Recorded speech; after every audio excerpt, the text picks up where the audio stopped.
एक बेलपत्र, एक शमी पत्र, एक दुर्वा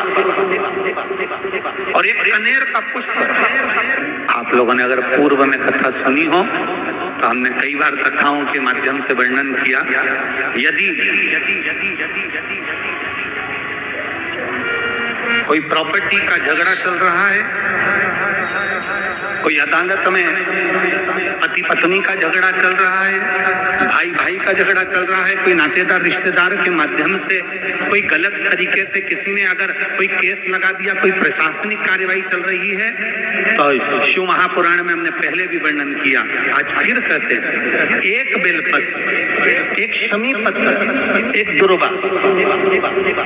और एक कनेर का पुष्प। मुख से बोलिए, एक बेलपत्र,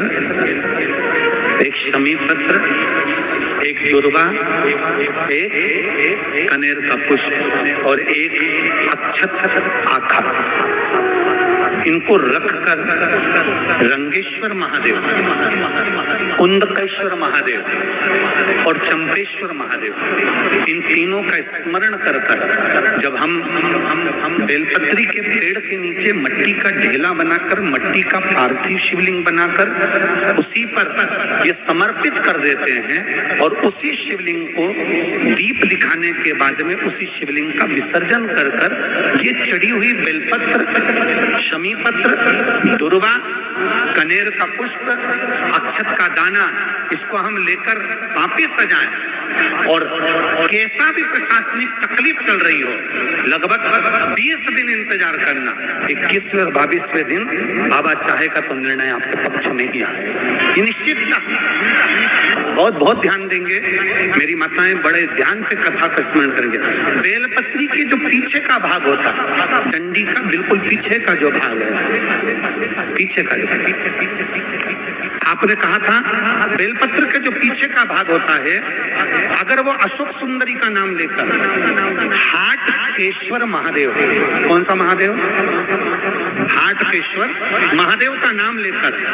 अशोक सुंदरी को छुआ कर चबाया जाए तो गांठ कैसी भी होती है वो गलती है। अब मैंने आपके वचन पर भरोसा करा, शिव मंदिर जाती, बेलपत्री उठाती, उसके पीछे का भाग तोड़कर बाबा को चढ़ाकर अशोक सुंदरी हाटकेश्वर महादेव का नाम लेकर खाती। गुरुदेव, मैं क्या वर्णन करूं, मैं बाबा को यहाँ धन्यवाद देने के लिए आई हूँ। बाबा ने मेरी जो गांठ 2 साल से थी वो मात्र 20 दिन में गला दी है। मेरे बाबा का भी क्या गुणगान, ये शिव तत्व है, ओ घड़ी है शिव तत्व की, शिव कथा कर रही है। बेलपत्री के जो पीछे की जो डंडी होती है, पीछे का जो भाग होता है, शंकर भगवान पर जो समर्पित होता है, चढ़ा हुआ होता है, इस डंडी की मूलता बहुत है महाराज। आप जब भगवान शंकर को कई लोग बेलपत्र जब चढ़ाते हैं, हम तो यहाँ तक कहेंगे, अगर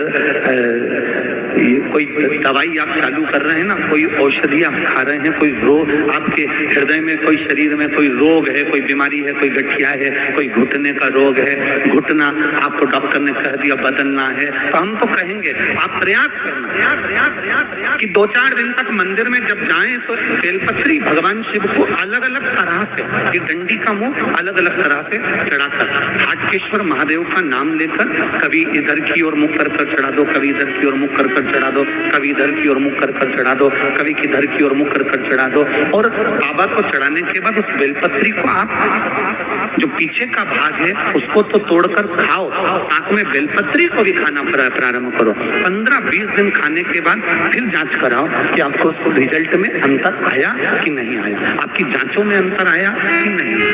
उस बेलपत्री के भाग का स्मरण हमको सुख देता।